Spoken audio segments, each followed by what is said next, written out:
Good evening and welcome to the Tuesday evening emotional awareness discussion live. And tonight we are streaming live to my Facebook profile, to the group, to my page, and to YouTube. It will also be shared to other platforms afterwards as well. And I would like to welcome you to my guest this evening. We have Chris Whitfield. Hello, Chris, and welcome. Hi, Kay. Great to be here. Thank you. You're very welcome. And, you know, it'll take a little while for people to come in, but I generally just tuck straight into the conversation because anybody catch up live. But yes, it's amazing what you're here to do and to talk about. And I understand you've had a very difficult journey this year, which I'm really sorry to hear about. But I was so inspired when I saw your post on LinkedIn earlier this year about your story and about what you were doing on the back of that and setting up this charity, that I just had to reach out and talk to you because, you know, it just blew me away that the sheer courage you had to step forward and do something other people weren't doing. So if I start by saying, let you introduce yourself and a little bit about your backstory, where this has come from and what it is you're doing, and tell us a little bit about more of the charity you're setting up, which is Miscarriage for Men. Yeah, no problem. So, you know, my name's Chris Whitfield. I'm 34-year-old. The whole reason that all this started off was because myself and my wife had a miscarriage back in February. While we were going through the miscarriage, I very quickly realized that there was not a lot of help out there for guys. You know, there's some good charities out there. Certainly a few who I've had some conversations with already, with the Miscarriage Association and For Louis and you know, Tommy's and these guys. They're all fantastic at what they do. But I very quickly realised that there's not a lot that's tailor-made to men out there. Now, a lot of people probably look at that and think about it from you know, the background of what's going on. You know, the female's going through it. It's her body that's going through it physically. She's going through it mentally. Does it really affect men that much? You know, some guys it might not. You know, they might just, you know, get on with it and pick themselves up. Other guys might be, you know, completely different and be what I was like, where, you know, you're trying to search for answers. And, you know, it wasn't necessarily about myself. It was more about trying to find the answers that I wanted to be able to give my wife, to be able to tell my daughter, to be able to tell our family and our friends, and, you know, what was going on and what we were going through, and, you know, what our thought process was behind the whole thing. You know, and there's never a nice time to go through a miscarriage, but when you go through it in a pandemic as well, you know, it does make things a hell of a lot harder because, you know, you don't feel you have that outlet there. You know, we've got a fantastic support network, but, you know, not everybody's got that. And that was one of the big things that came with this was, you know, I found myself making sure that my wife was all right day to day, but then I wanted some answers. You know, what's next? What should I expect? You know, where do we go from here? Kind of, you know, that was the kind of mindset that I had.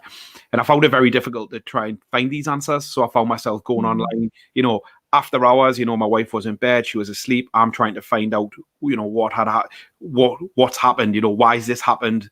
Where do we go from here? And I think one of the big things that came for it was that, you know, like I said before there, I quickly realized that there was not a lot of stuff out there for guys. And that was the whole premise behind creating Miscarriage for Men.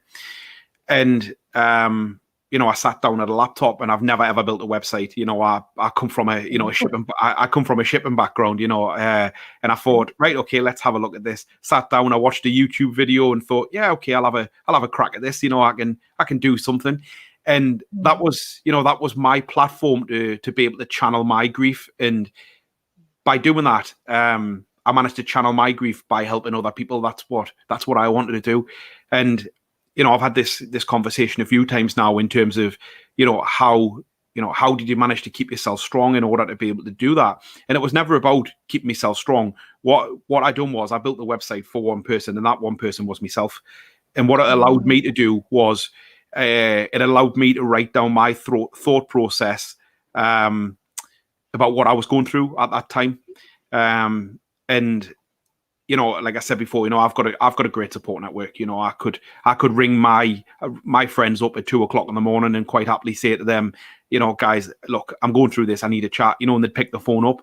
But as I said before, not everybody's got that. And sometimes you can get as much solace from speaking to a stranger as what you can to dealing with a psychotherapist and, you know, all these other types of people who are there to offer that kind of support. And what I wanted to do was, first and foremost, was build a website for myself, because it made me be able to put my thoughts and feelings down in words. The second thing around it was, as I started building it and I started realizing what I could bring to the table here, was that anyone can sit behind a platform. And, you know, in the days of social media and stuff like that, you can become somebody who you really aren't. And they don't know who's sitting at the other end of the chat line when they go onto our website. You know, at the moment it's just me, but I will have more people joining us from next week. You know, but when they send a message, they can be somebody else just for that moment, because I can't see, you know, unless they give us their real name, I can't see who's actually writing that. You know, they could put, you know, Terminator 123 or, you know, whatever they want to contact us via. And I wouldn't know who's behind that unless they actually reach out. And a lot of the people have actually reached out and used their real name because I don't know them. So, you know, it's not as if, you know, it's my friend who's sitting 2 doors down. But they've seen my story, and it's allowed them to open up and realize that, you know, you don't have to be afraid to actually speak out and tell people how you're feeling. And that's what we've managed to glean from the website already. Oh, that's really good. Well, absolutely well done to you. I'm actually going to put the link to the website in the chat. So if anybody wants to obviously reach through to this, they can do. But yeah, incredible that you've done that. First of all, that you've even built a website, because I know how difficult that is. So well done for that. That's a massive challenge. But yes, that you actually found a way to, like you say, channel what you were dealing with is incredible. And for a lot of people, actually, if they don't have those skills and they don't have that drive to do that, not having that channel can be almost a sticking point in itself, as well as not having, you know, like if somebody's perhaps in the pandemic, as you say, haven't got that time of, okay, you get through the initial recovery and then crack on with work and get back to purpose and sort of take your mind off things. But at the same time, not having somebody to talk to about it is very stressful too. I mean, years ago, I had a miscarriage about 30 years ago, probably just over actually. And we didn't have counselling and things the same. It wasn't recommended the same, maybe just the family I'm in, I don't know. But there wasn't any talk about counselling or anything. And you just had to just kind of deal with it and get on with it. And I think, you know, certainly from those years previously, a lot of, you know, there was very little focus on counselling and therapy. So the fact that it's gone through the whole process of now being there for women, but now including men, is phenomenal. So absolutely well done to you. And I really hope that, you know, that you get all the support you need in supporting other people as well. Yeah, and I think you're 100% right there as well, you know, because some of the guys who've reached out to us, I mean, if you take from where we started, we launched on the 7th of March. I started by putting a message on my LinkedIn page because I had quite a few contacts on LinkedIn, and I'd been quite quiet for a while and hadn't really spoken about what was going on. And I thought, right, okay, you know, I'm gonna show myself as being a little bit vulnerable here and just say, this is my story, this is where we're at, and this is where we want to go to. So I put that on my LinkedIn page, not expecting to get the feedback that it did. You know, within 24 hours, it had over 10,000 likes, which that was the post I saw as well. Yeah, which I was totally shocked at. Fast forward to where we are now, you know, 12, 15 weeks later, it's had over 80,000 likes now. It's been viewed 3.4 million times. And in turn, that's driven in over 70,000 visitors to the website. And we have over 1,000 subscribers to the website who've actually signed up. And I think we've probably answered around about 2,000 messages in that time as well from people. And that's just, you know, for me, you know, I wanted to be the platform that people could come on and talk to other people who were going through what they were due to go through. You know, it's not a nice thing to go through. It's certainly not a nice thing to go through by yourself. And there is a lack of support for people out there, both male and female. And I've had a lot of people who've reached out on the website, who've actually been female, who've came to the website, and because they wanted to get help for their partners, they can see their partners are hurting, but they know their partners won't open up and won't talk about it. So they want to know, how can I help them? You know, and they always start the question the same way by, you know, oh, I know it's called Miscarriage for Men, but do you mind females being on here? Absolutely not. It's called Miscarriage for Men because that was what it was directed at. But we have no gender here. We're not concerned about people that want to come to the website. We will help absolutely anyone that comes to the website, male, female, doesn't make a difference. Feel free to come and ask us, and we will help you. And the big thing for us is we will always start the messages off the same way, which is, we're not professional therapists. We are people who've got lived in experience, who've been through it, who, we've gone through it in a pandemic, we've gone through it, and we've came out the other side, and we will give them advice on how we've dealt with things our way. It's not necessarily going to be the right thing that will help them, but if they want professional help, we will be the people that will signpost them to the professional help. As I mentioned before, we've had conversations with a couple of different charities who are up and running, well established, well known. We've got some conversations coming up in the coming weeks with other charities who we're willing to collaborate with as well.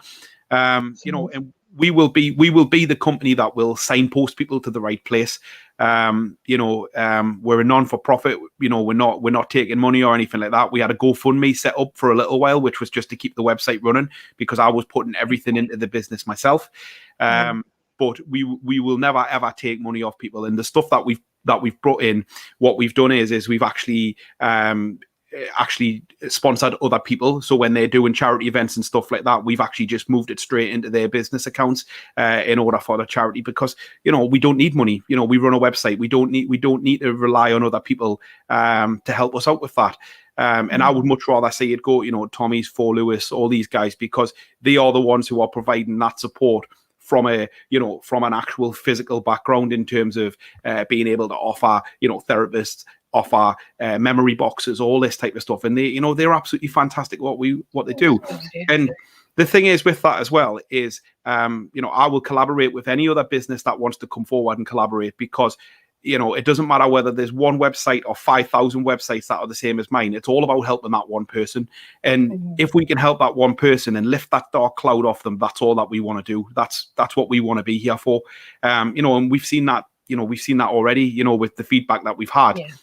If people come back to us and saying, you've really, really helped me out here, thank you so much. And in theory, we've not actually done anything, because all we've done is got them to open up and talk about it. And in turn, that's actually helped them. Yeah, that's amazing. Yeah. And I think when you talk about miscarriage for men, it sounds like a single market, but actually that covers such a vast range of people too. Because you think that could be anything from a young couple who have just got together, teenagers, one of them gets pregnant, they have miscarriage, and then that's a completely different relationship there, to a couple who've been married and trying to have a child for years. Or like you said, somebody who's perhaps having repeat miscarriages, there's that as well, where they're, desperate for family, and or like yourself, just looking forward to a second child. So there's lots of different variations in between, and everybody's unique. And yet a miscarriage is a miscarriage, it's painful. But no matter what people are going through, there's always going to be an emotional side to it, a difficult side. And sometimes the men can be much more emotional about things than the women. It can go both ways. But then on other occasions, I'm aware that it can be the woman who's very emotional, but the man may need support because he doesn't know how to support her. So it's just like, you've taken on such a mammoth task that I just absolutely applaud you for that to start with. It's just... And the thing is that comes with, I mean, you're 100% right, because there's no right or wrong way to deal with this. That's the thing, One of the things that I mentioned when I done a little bit of a podcast previously with a lady in Australia, and she says, how do you deal with this kind of thing? And I says, the thing is, there is no right or wrong way to deal with it. Everybody will grieve in their own way.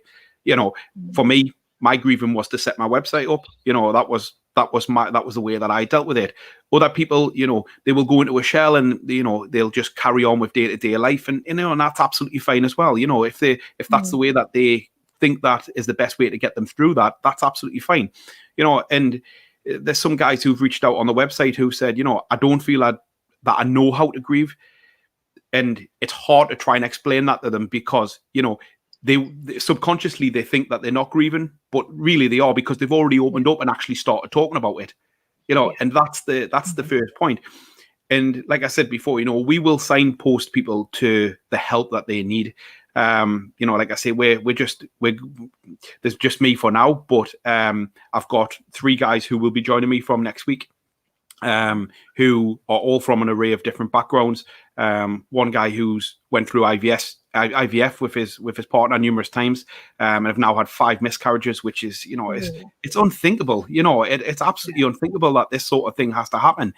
And the fact that we're in the 21st century where we can put helicopters up on Mars, and we haven't even got basic platforms that can support guys and females who are going through this is phenomenal, really. And like I say, we just want to be there to just bridge that gap and be the people that can signpost people in the right direction. And as I said before, there's no right or wrong way to be able to grieve, but we will certainly try our best to help them as much as we can. Yeah, absolutely. It's amazing. Well done.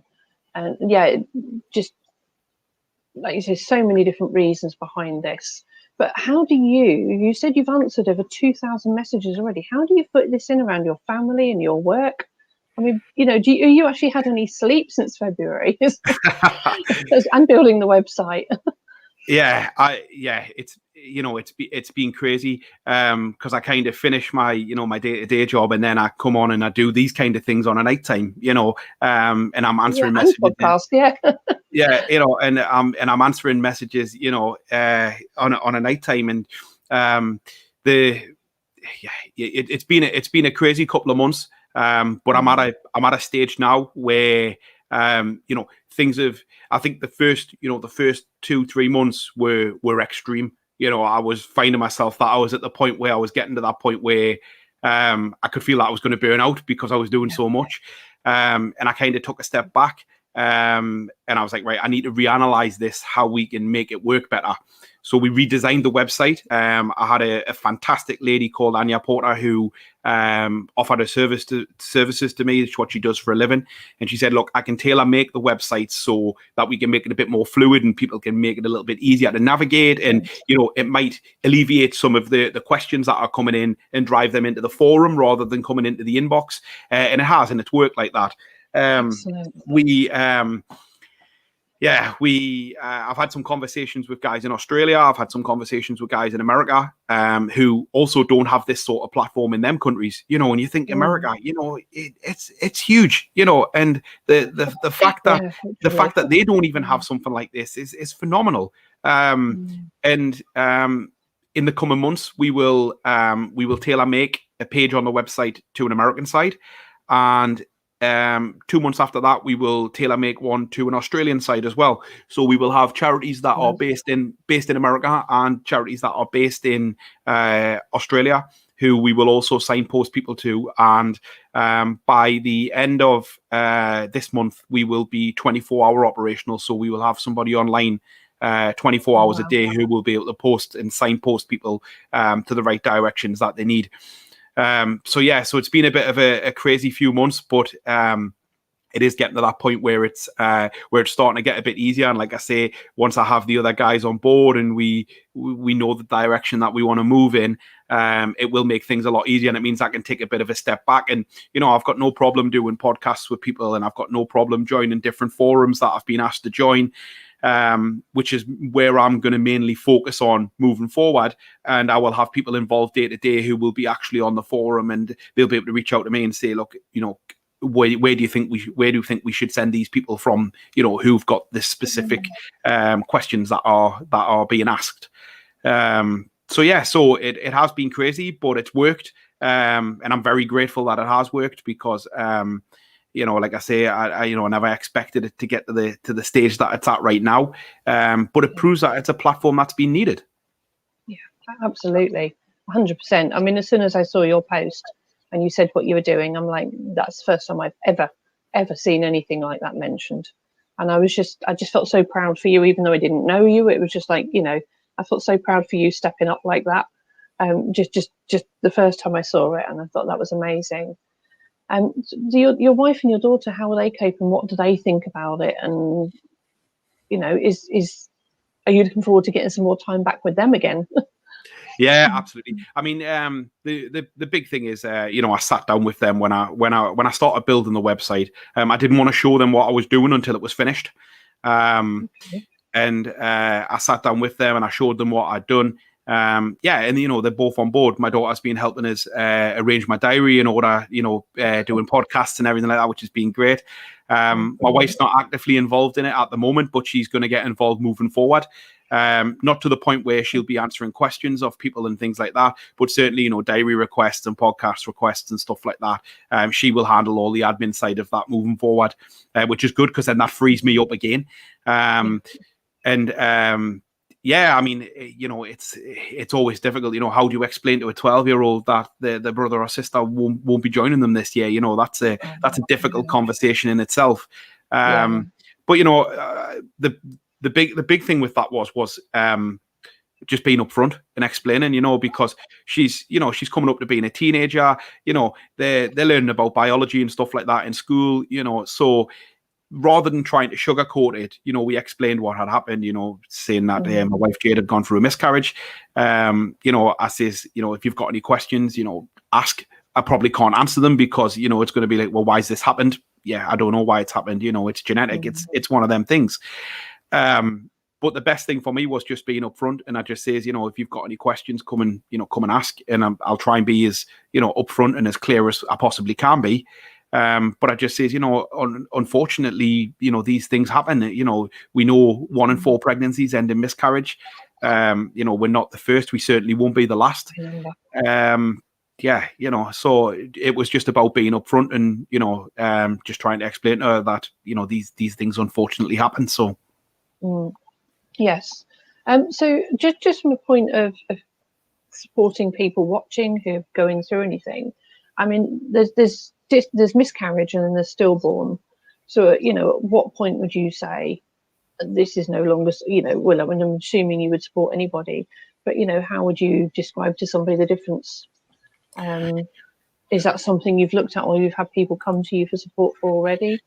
Yeah, I mean, like you said, we'll do what we can to support anybody that comes forward. It's all the big thing for us is it's all about getting people talking. We know guys are notorious for bottling their feelings up. We don't like to talk. We're very stubborn. That's the mindset. And for us, it's all about saying to guys, don't be afraid to talk. If you don't want to talk to your friends, or you don't want to talk to your work colleagues, come and talk to us. It's what we're here for. And if we can get them talking, great. And with regards to the difference between miscarriage and stillborn, for me, at the end of the day, it's still a baby loss. It doesn't matter whether you're 4 days, 4 weeks, 32 weeks. It doesn't make a difference for me. The attachment is still the same. As soon as you see them 2 blue lines on the pregnancy kit, that's it. You're pregnant. The excitement starts. You're asking yourself these questions. Do I need a bigger house? Do I need a bigger car? All these questions are playing in the back of your mind in terms of what you need to do next. And that continues from day one all the way through until, hopefully there is a birth, and with regards to miscarriages and stillbirths and stuff like that, like I say, the loss is still there. I don't think it's any greater whether it happens at day 4 or whether it happens, right at the point where you have to give a stillbirth. It's still an awful scenario to go through. And again, like I say, we're all about getting people talking. That's what we're here for. And those people who need professional help, we're willing to signpost them to the right place, to SANS, the Miscarriage Association, to Tommy's, wherever we need to send them.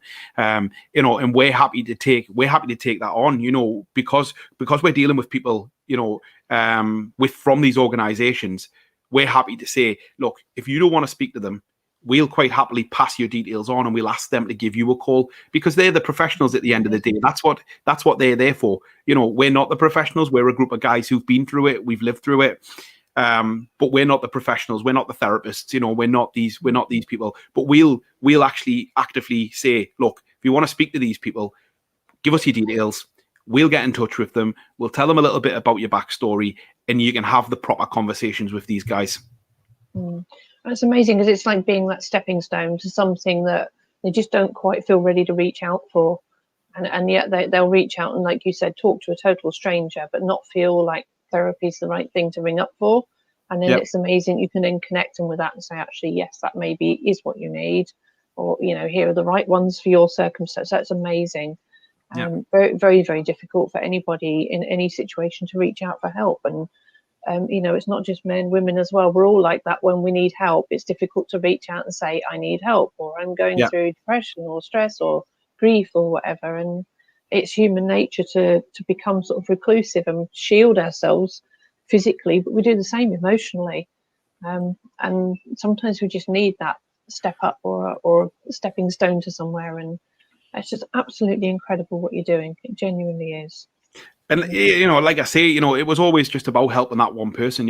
If I can help one person, hopefully they can go and help one other person. And then you build on it from there, and the world becomes a better place, and that was the big thing for me. And I think, when you sit back and look at it, as I said before, it's clearly it's a platform that's been needed.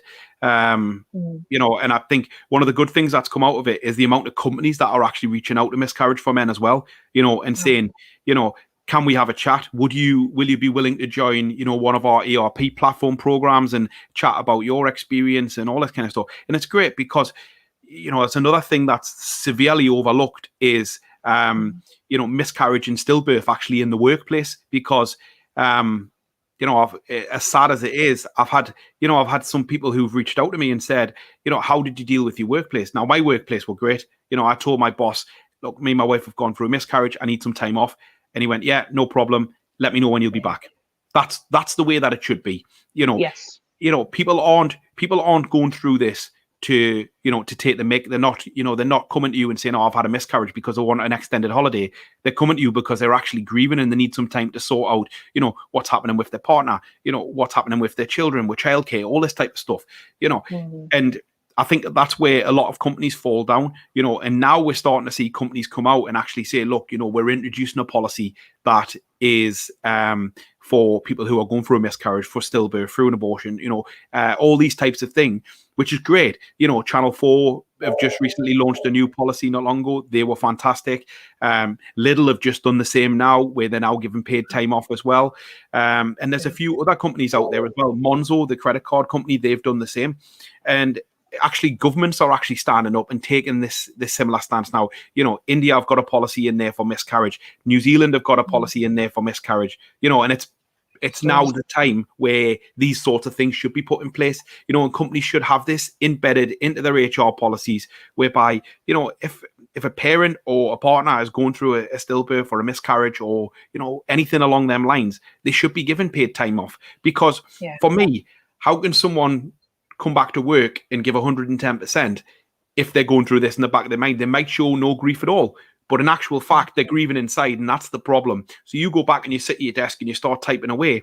Great. You're not going to get the same work output as somebody who's going through that, because everything in the back of their mind is playing over and over and over again.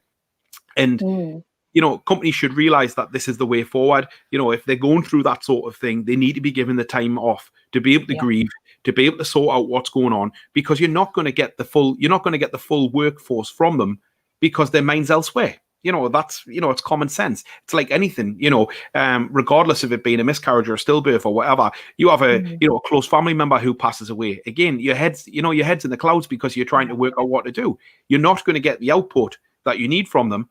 And companies should be supporting them through this. I had one guy who reached out to me on the website, who told me that he rang his boss to tell him that him and his wife had gone through a miscarriage.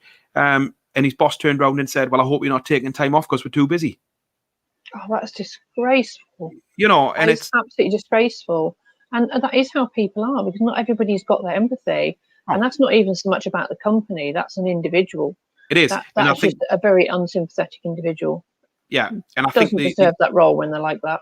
No. And I think the other big thing that comes with it is, I think, I think a lot of people are not mentally trained for this kind of thing. I think that's one of the other things. We have this this kind of mindset where people think they're saying the right thing, but in actual fact they're not.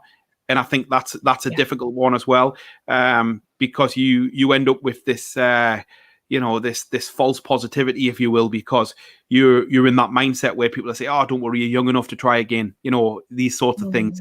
And it's because people don't know how to talk about miscarriage or stillbirth and stuff, because there's always that awkward silence, isn't there, where people will come up and go, oh, I'm really sorry for your loss. And then neither party knows what to say then. So then they walk off, and it's this toxic positivity that's in there, because you are in that mindset of saying, oh, you're young enough to try again, or, oh, don't worry, it was only 4 days old. It's not even a baby, these sorts of things. That's a personal judgment as opposed to support, isn't it? Exactly. It is. Not supportive. No, and it is one of them. And, it works both ways as well, though, because also the point where, if you're at a baby shower or something like that, and someone turns around and goes, oh, you'll be next, or, when are you going to have children? They don't know the story behind it, because they could have been trying for 5-10 years, and not being actually able to conceive. And it is this toxic positivity that we don't realize what's happening, it's a real difficult one, but it is one of them where there should be more learnings around it. I'm very confused now. Richard Kerrison, I do know him. Hi, Richard. He's put up John F. Wallace. I'm not quite sure what he's relating to. And I was going to say, it's been showing we haven't got viewers, but he must have come through YouTube or something. But anyway, hi. So Richard, if you want to explain what John F. Wallace means, please do. We're happy to. Just so viewers understand what I'm talking about. My mouse kicks in. I wonder, he's just put a comment on it, John F. Wallace. It might be that he's trying to tag somebody in it to watch the video, maybe. Oh, good point. May well be. Thank you, Richard. Good thought. CA maybe we'll be tagging somebody in. So, yes, that's thrown me. Lost my thread. But no, altogether so important. And like I say, it just really, the more people you help, the better. And it is incredible. I've just gone completely blank now. I had a question in my head. Do you know, my viewers get used to me doing this, and I'm sorry we haven't got more viewers live tonight. There's usually a few more, but they usually catch up later on if they've missed it. So there will be people catch up. But it's nice weather tonight. I think everybody's out having a barbecue. I mean, going back to what we were saying there before, about workplaces and stuff like that. It is one of them where I think there can definitely be learnings. I think there can definitely be learnings from this. I think I think we're in, like I said before, we're in the 21st century, and we can put helicopters up on Mars and all this kind of stuff, yet we still don't know how to have basic emotional conversations in the workplaces. And amongst colleagues, and it can be as simple as, look, I'm sorry for your loss. I know you probably don't want to talk about it right now, but, if you want to grab a coffee, feel free to come and get us. And, as easy as that. And that starts the conversation, and you never know who's going to open up to you, and not just that, you never know what your friends are going through either, unless you ask that question. It's been a big eye opener for me. I probably never asked my friends enough, are you okay? Do you want to have a chat about anything? And my best friends, I talk to them every day, but I never got in that mindset of asking them, are you okay? Do you need to talk about anything? Whereas now I'm in a completely different mindset now, in terms of being able to get people to open up and get them to talk about stuff. And I'll always ask them now, how are you doing? Do you, anything you need to chat about? Are you all right? Is everything at work all right? That kind of thing. And, that is it's like getting over that difficulty of asking people how they actually are. Yeah. And it's not even about them feeling they have to talk about the miscarriage. It's about them just knowing you're there to talk about anything. Yes. And then on the day you are there for them to talk about anything, and then they want to open up about it, then they will. Absolutely. But you can't say to somebody like, come on, you need to sit down and talk about this. But it's about, like you said, you want to talk about anything, and that's the bit to focus on. Just anything, just knowing they've got someone to listen, even if it is talking about finances or, the other kids playing up, or or and that's what, or it could be anything. And that's what we've said. Yeah, absolutely. Over on the website, we said the same thing. I put a post on not so long ago and said, guys, don't feel you have to come on here and talk about miscarriage, because you don't. Come on and talk about football, talk about boxing, talk about the weather, talk about your plans for the weekend. I really don't care. As long as people are talking and they don't feel that they're alone. That's the big thing, because they're not alone, because we'll be there to talk to them, not a problem, and like I say, very soon we're going to have the platform running 24 hours a day, where we'll always have somebody online. So it won't make a difference where you are in the world. You'll still be able to talk to people, because, obviously I see the analytics that are coming through from the website, and we have people visiting from every country in the world. It's crazy that it's gone this far, but it's also phenomenal that it has, because people now know that there is a platform out there for people to be able to talk through. That's amazing. And the other thing I want to just tag on as well is also about, we were talking about finances a minute ago. The thing that came to my attention a few years ago was that if somebody is like in the third trimester and the wife or partner has already gone into the state of maternity pay, like finished work, receiving maternity pay, if they have a stillbirth at that point, that maternity pay instantly stops. And if the wife's recovering from a sort of traumatic sort of loss at that point, that's financial issues on top of. And then there's also the business about men are now entitled to like 2 weeks paternity leave, but then that stops as well, from what I gather, because if there's no child, it's not classed as paternity leave. But surely that should be, if you'd lost a child, you'd be allowed that time for grief for the loss of a child. So it's all these different things from a company's point of view to consider as well. And like I said, a lot of it's not put in the policies to think of it that way. And if the child was born and then died the day later, that's down as grief, or it's already down as paternity leave. But for the child to pass on sadly before, it changes things altogether. But that maternity pay just stops as well. And that, for a lot of people, they're not that well off to be able to afford to then go those few extra weeks. And then at that stage, you've got funeral costs and things as well. So there's all these extra arrangements to make. And that's, you can't imagine being at that stage, and for me at that stage, and having to go through all of that, and it's horrendous. And that's one of the big things that comes with it. And this goes back to what I was saying before in terms of companies being able to put these policies in their HR manuals and stuff like that, because if you need to take time off work, not every company is going to pay you for that, whereas in theory, it should be in governmental stature that there is a set time frame, and that should be, you can put your finger in the air, because nobody knows how long you're going to grieve for, but on the flip side of that, there should be some financial assistance with that, because families shouldn't have to worry about the financial aspect of, oh my God, I need to take time off work and I'm not going to get paid. What am I going to do? They shouldn't. That should be the least of their worries while they're going through what they're going through. That's why we need to have something set so that people know that they're financially secure while they're going through this, and whether that be a week or 2 weeks or 5 days or whatever it is, there should be at least something put in there to assist people in this scenario, because that's why we run into the problems that we do, where people go back to work and there's industrial accidents and there's all this other stuff, and it costs you a hell of a lot more to deal with an industrial accident than what it does to pay someone for a week to have a week off, under a grievance allowance, because these sorts of things will happen. Your mind's elsewhere. You're not thinking about you're not thinking about the task at hand. You're not sleeping properly. If you've got to then go and operate a heavy machine, it only takes 2 seconds for that accident to happen, and it'll cost them a hell of a lot more money from an industrial accident than it would do for paying somebody to be off with grievance allowance. Yeah, good way of putting it. I like that.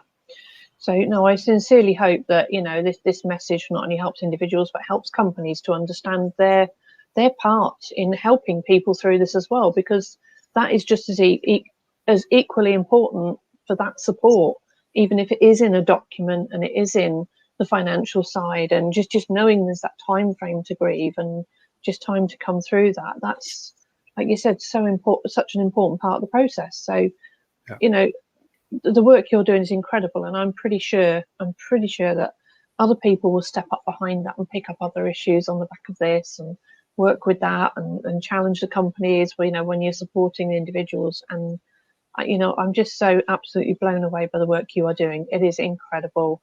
Thank you. I appreciate that. Just grateful on behalf of other people for what you are doing. Genuinely am. And I want to thank you very, very much indeed. Thank you. I appreciate that. And and Yeah. for people who are watching and stuff like that as well, if they want to reach out and whether they think we can collaborate together, or there's any businesses watching or anything like that, then I'm more than happy to have these conversations with them as well. It's not a problem. We're here to help. That's the key message here. That's what it's all about. Yeah, absolutely. I'm pretty sure there might be something we can do to work together to give you, even if I can come up with something, a little sort of presentation or something for your viewers that they can download about understanding what grief is in terms of the emotional cycle. So I'm pretty sure Absolutely. I can come up with something like that for you, because your work is absolutely phenomenal. So well done.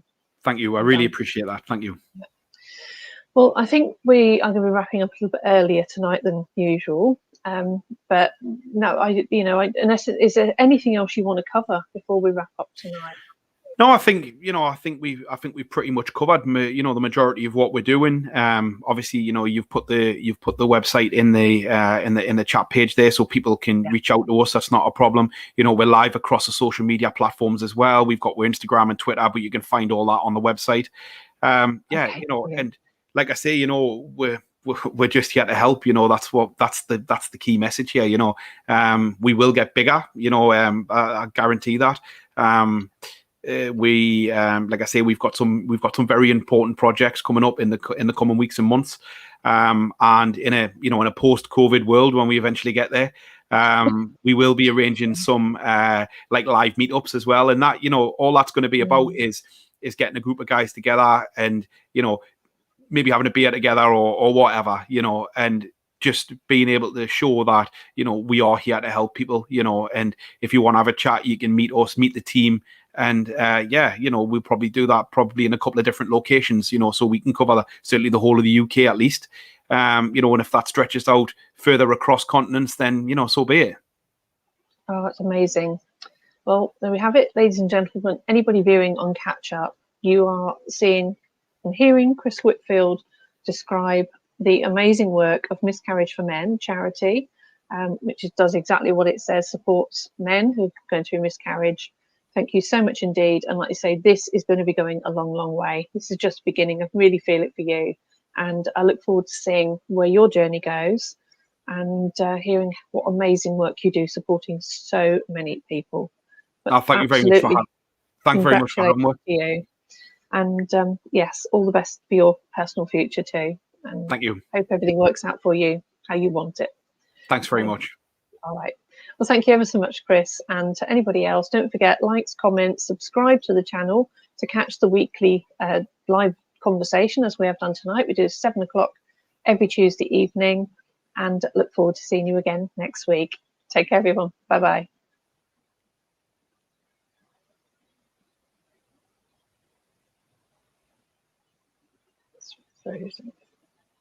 No, it's still going.